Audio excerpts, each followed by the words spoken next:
ইট বৃষ্টি উত্তেজনা ফের একবার উত্তপ্ত হয়ে উঠল দুর্গাপুরের স্টিল টাউনশিপের বিজন। শনিবার রাত্রে ফের একবার বিজেপি তৃণমূল উত্তেজনা দুর্গাপুরে।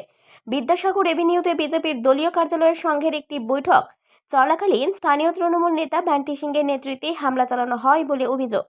বিজেপি নেতা পারিজাত গাঙ্গুলির অভিযোগ, সংঘের প্রভাস চলাকালীন বিজেপি অফিসে যথেচ্ছ ইট পাটকেল ছড়ে বান্টি সিংয়ের নেতৃত্বে স্থানীয় তৃণমূল কর্মীরা। তিনি বলেন, পুলিশের সামনেই হামলা চালানো হয়। বান্টি সিং এর মতন একটা হারমাদ লোক যে সিপিএম এর টাইমে সিপিএম করেছে, তৃণমূলের টাইমে তৃণমূল করছে এবং চেষ্টা করছে বিজেপির টাইমে বিজেপি করার। আমরা রেডি আছি। তারা পার্টি অফিসের সামনে এসে আমাদের বাইকগুলো ভেঙে দেয় এবং পার্টি অফিসের সামনে আজ সংঘের একটা প্রোগ্রাম চলছিল, রাতে এখানে প্রবাস করছে সংঘের লোকরা, তাদেরকে ডিস্টার্ব করার জন্য তারা ইট পাথর সবাই আমাদের বাড়িতে ছোড়ে এবং তার জন্য আমরা প্রতিরোধ করি। একটা কথা বলে দেব, আমরা 2017 সালের বিজেপি নই, আমরা 2024 সালের বিজেপি। আমরা রুখে দাঁড়াতে জানি, যদি ইট দিয়ে মারেন তো বোল্ডার খেতে হবে। এটা বান্টি সিংয়ের নামে একটা হারমাদ লোক, যে পার্টির কোনো পোস্টে নাই, সে পয়সার বিনিময়ে ইল্লিগাল ব্যবসা করছে, এলাকার মধ্যে তোলা তুলছে, মেয়েদেরকে ভোগ করছে এবং তৃণমূলের নেতাদেরকে মেয়ে সাপ্লাই করছে। খবর নেন, তিনি কোন দল করেন সবাই জানে। একটাই তো পার্টি আছে যে লুটেরা, মেয়ে ব্যবসায়ী, তোলাবাজি প্রশ্রয় দেয়, তার নাম তৃণমূল। সে তৃণমূলটা করছে। পুলিশ এসছে, পুলিশ মানে পাথর হয়ে গেল, ঝামেলা হয়ে গেল, পুলিশ এসছে, পুলিশ আমাদেরকে বলতে এসছে তোমরা ঝামেলা করো না, তোমরা মার খাও। কিন্তু এবার নয়, পুলিশের সামনে যদি ওরা ইট ছুটতে পারে তো আমরা পুলিশের সামনে বোল্ডারও ছুড়বো।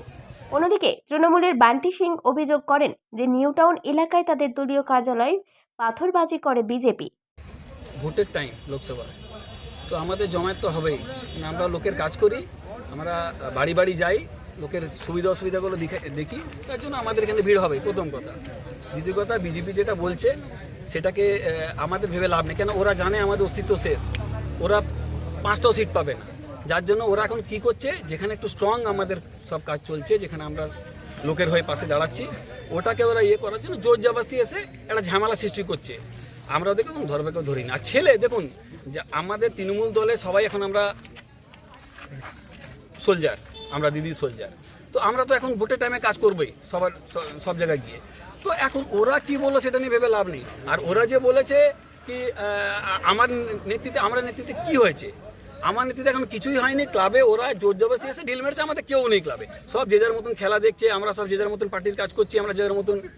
তো আমাদের জেলা অফিসে একটা মিটিং ছিল, জেলা অফিসে মিটিংটা শেষ করে আমরা ফিরছিলাম, তখন খবর পেলাম কি এরম করে কিছু বিজেপি ছেলেরা এসে ক্লাবে ঢুকে ঢিল ফিল ছুটছে। তখন স্বাভাবিক কথা, আমাদের ছেলেরা সব জমায়েত করেছে, তো এটা হয়েছে। বান্টি সিং এর চামড়া, জয় শ্রীরাম, ভারত মাতা কি, ভারত মাতা কি, বিজেপি বিজেপি বিজেপি জিন্দাবাদ, বিজেপি বিজেপি বিজেপি জিন্দাবাদ, বিজেপি বিজেপি বিজেপি জিন্দাবাদ। এদিনের ঘটনার পর রাস্তায় যথেচ্ছ ইট পাটকেল পড়ে থাকতে দেখা যায়। ঘটনাস্থলে উপস্থিত ছিল দুর্গাপুর থানার বিশাল পুলিশ বাহিনী। উত্তেজিত দুই পক্ষকেই এলাকা থেকে সরিয়ে দেয় পুলিশ।